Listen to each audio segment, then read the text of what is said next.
네, 정의당 선대위 대변인 정호진입니다. 제가 오늘 오전 브리핑에서 예고해 드렸는데요. 정의당 서울시의원 비례대표 후보인 정의연 후보가 지난번에 25개 서울 자치구를 순회하면서 알바 노동자들을 직접 만나는 알바 노동자 대장정을 진행한다는 기자회견을 했습니다. 오늘 중간 보고로 그동안 진행했던 부분에 대해서 오늘 우리 기자 여러분들, 서울 시민 여러분들께 좀 말씀드리고자 이렇게 기자회견을 갖게 됐습니다. 그러면 그동안 한 12일 정도, 중간 정도 됐는데요. 서울 25개 자치구를 어떻게 다녔고 알바 노동자들, 특히 최근에 최저임금 산입법이 계약과 관련돼서 많은 논란이 있는데요. 우리 생생한 현장의 목소리를 중간 보고 형식으로 오늘 듣도록 하겠습니다.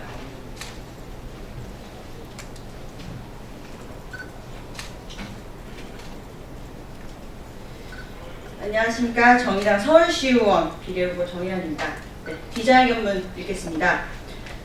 최저임금 개정안 반대에 더 나아가 불안정 단시간 노동자들에게 최저임금 120%를 보장합시다. 저는 이번 선거운동 기간 동안 서울시 25개구 25회 대장정을 진행하고 있습니다. 5월 17일부터 시작하여 25일 동안 서울시의 25개구를 돌며 1000명의 알바 노동자를 만나려고 합니다. 이는 대한민국의 가장 밑바닥에 있는 노동의 현실을 밝히고 이들 노동자들을 대변하는 정치를 만들기 위함입니다. 이제 딱 반을 돌았습니다. 그동안 300여 명의 알바 노동자를 만났습니다. 이들 대다수가 최저임금을 겨우 받거나 그 수준의 임금도 받지 못하고 있습니다.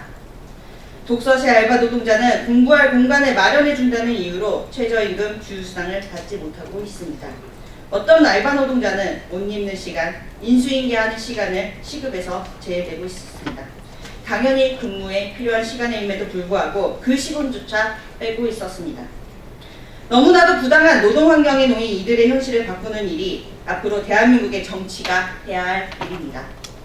그런데 그들의 임금을 더 올리는 개혁에 나서지 못할 망정, 얼마 전 국회에서 일정 정도 이상의 상여금과 복리후생비를 최저임금 산입 범위에 포함시키는 법이 통과되었습니다. 또한 상여금을 다달이 쪼개어 넣도록 취업규칙을 바꿀 때 근로자 가원수의 동의를 얻지 않아도 되도록 했습니다. 이로써 연봉 2,500만 원 이하의 저임금 노동자들 21만 6천여 명의 최저임금 인상 효과가 줄어들 것으로 추정되고 있습니다. 2020년까지 최저임금 1만 원은 문재인 대통령의 강한 의지가 담겨있는 정책입니다. 국민들의 소득 수준을 높여 경제를 성장시키겠다는 대한민국 개혁의 큰 방향입니다. 이 흐름을 국회가 역행시켰습니다. 이는 특권 기득층의 이익을 대변하는 자유한국당의 수작에 말려든 것입니다. 최저임금 인상은 대한민국 상생을 위한 일입니다. 그러나 특권 기득권층은 영세 자영업자와 알바 노동자를 대립시키고 정규직과 비정규직을 갈라놓으면서 이 최저임금 인상에 반대해왔습니다. 여기에 민주당이 협조해버렸습니다. 개혁정부를 탕세시킨 시민들을 서로 갈라놓고 개혁에 대한 지지를 보내야 할 시민들의 의지를 꺾어버렸습니다. 이것이 민주당이 한 일의 정체입니다. 그러기에 정의당은 최저임금 산입 확대에 반대하고 있었던 것입니다. 최저임금은 더 올라야 합니다. 아직도 너무 낮습니다.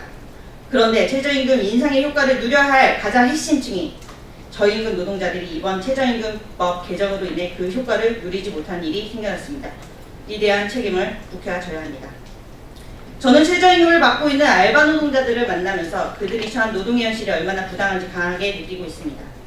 그들의 알바는 여분의 노동이 아니라 생계 그 자체입니다. 그들의 임금을 높이지 않으면 대한민국의 미래가 없습니다. 대한민국 미래를 이끌어야 할 청년들이 최저의 임금으로 최저의 삶을 하루하루 살아내면서 그 어떤 미래를 준비할 수 있겠습니까? 저는 최저임금 산입 확대 반대는 물론 최저임금의 지속적인 인상과 함께 더 한 발 나아가 실질적인 사회 경제적인 개혁을 제안합니다. 그것은 불안정 단시간 노동자에게 최저임금 20%를 가산하자는 것입니다.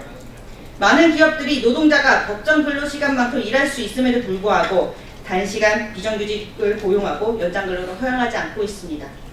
이는 기업들이 인건비 절감을 위해 활용해온 방식입니다.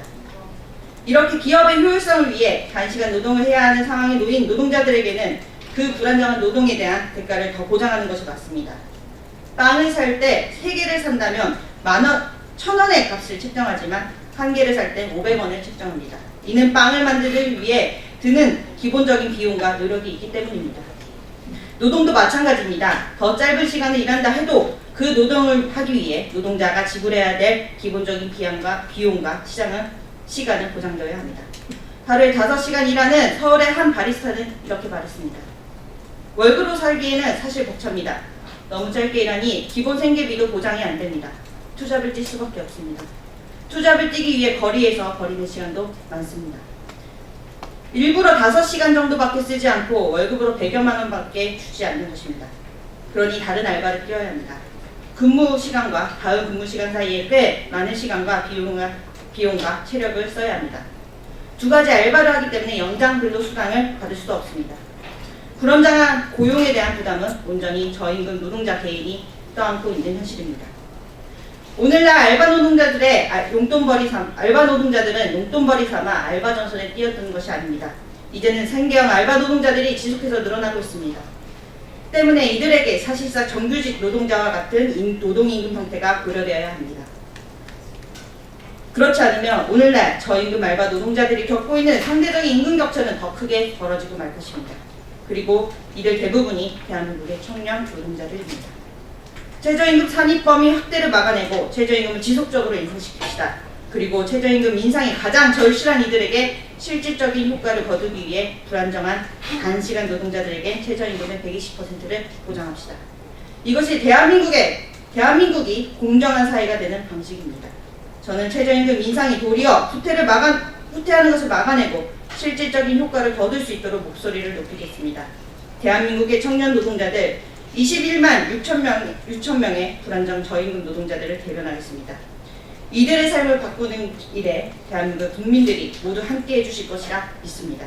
앞으로 남은 기간 동안 서울의 알바 노동자들과 함께 그들이 주인이 되는 선거를 만들어내도록 하겠습니다.